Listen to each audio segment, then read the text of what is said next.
অনেকেরই frozen shoulder আছে। 90 degree মতো ওঠার কথা, 30 ডিগ্রি উঠাতে পারছে। আমাদের ব্রেইন থেকে স্পাইনাল কর্ড হয়ে কাত হয়ে শুতে পারি না, গরম স্যাক দিতে পারেন ম্যানুয়াল থেরাপির মাধ্যমে।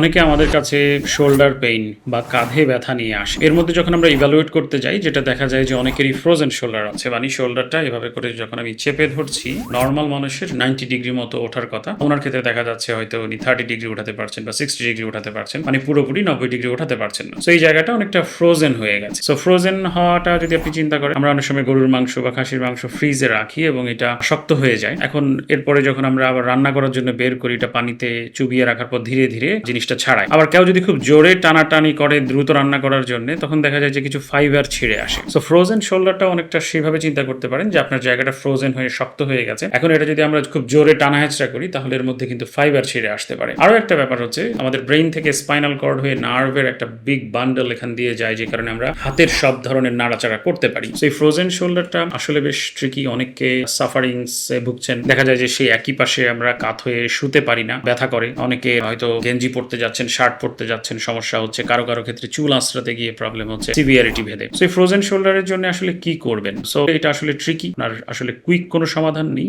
আপনি গরম স্যাক দিতে পারেন, আর না হলে আপনি যদি আমাদের ক্লিনিকে আসেন, তাহলে আমরা এটা দেখে কিছু মেশিন ব্যবহার করি এবং কিছু ম্যানুয়াল থেরাপির মাধ্যমে এই জায়গাটাকে ধীরে ধীরে ছাড়াতে হয়। এটা শুধুমাত্র এক্সারসাইজ বা টেনে হিচড়ে আসলে ঠিক করার জিনিস না, এটার জন্য এক্সপার্টিস কেয়ার দরকার, এবং তাহলে আপনি কোনো ড্যামেজ ছাড়া ধীরে ধীরে সুস্থ হতে পারবেন ট্রিটমেন্টের মাধ্যমে।